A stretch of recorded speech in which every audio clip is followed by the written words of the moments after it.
2020 has been challenging for many, as we all find ways to adjust to a new lifestyle during a global pandemic. But for some, talking about mental health and wellness can at times be difficult. Here are some Latinx stars opening up about their own mental health and how they hope to inspire others to speak freely on the subject matter and seek the help that they may need.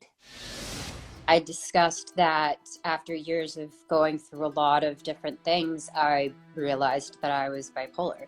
And I think people get scared of that, right? They're like, oh, and I've seen it, and I've seen some of it even in my own family where I'm like, what's going on? Where it's just, I'm from Texas, it's not known to like talk about your mental health. And so I just feel like when I finally said what I was gonna say, I wanted to know everything about it, and it took the fear away. You finally officially get diagnosed with depression.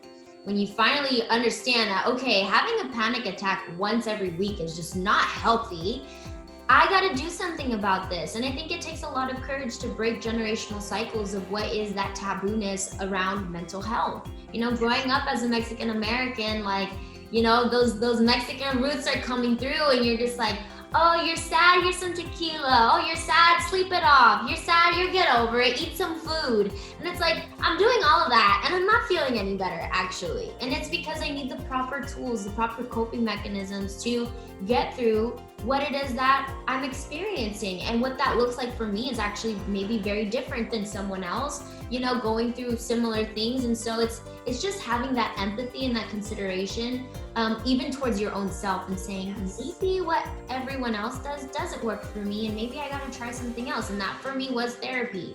Like, I didn't really see that as an option until I was at that point of like, okay, this is getting really dark, really scary, and I gotta do something about it. Those are tough times for people that have anxiety or going through a depression. You know, I've been through that like 3 times in my life.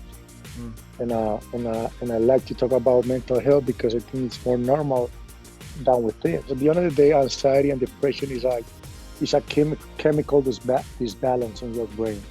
And I think right now is it's a good moment to start looking for help and be humble to accept that we're human beings and that we need help.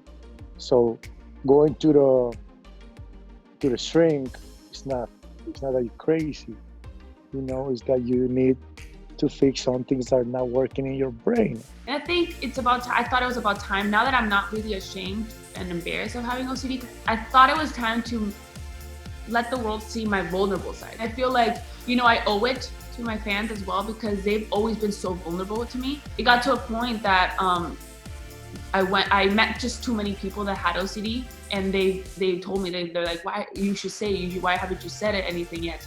And then one day I met this little girl who didn't want to get treatment, didn't want to be in the center that I was, where I was staying and with my therapist. And then the little girl told me, I was like, what are you doing here? And she's like, I'm a big fan, what are you doing here? And I'm like, I have OCD. And she was like, you have OCD too? Oh my God, I have OCD. Like, she was actually proud. Like, she was happy that she had OCD because I had OCD. When someone that you admire has a condition that you have, it just pushes you, it inspires you, it gives you hope, and that you're not alone. You've also really opened up, especially on social media, about your own mental health.